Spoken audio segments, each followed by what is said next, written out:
កពេញរាជបងប្អូនបេះដើមខ្លួនឯងមកហូបជាមួយខ្ញុំបងប្អូនបេះប្រឡាក់ជាមួយអំបិលម្ទេសជាតែបងប្អូនមើលច្បល់អូឃើញច្រកទឹកមាត់មកផ្ញើជូនបងប្អូនទាំងអស់អូយតន់ចូលចិត្តទេចាំដាក់មើលក៏តន់ច្បល់ផងច្រកទឹកមាត់ផ្ដើហើយណា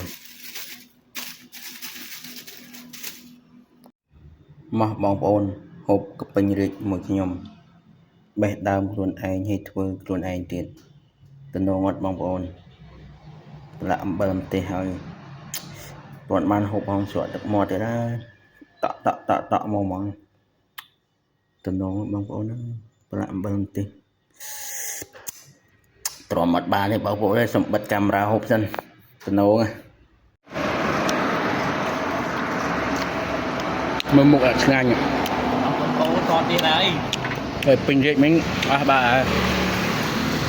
ឆ្ងាញ់ចុយយ៉ា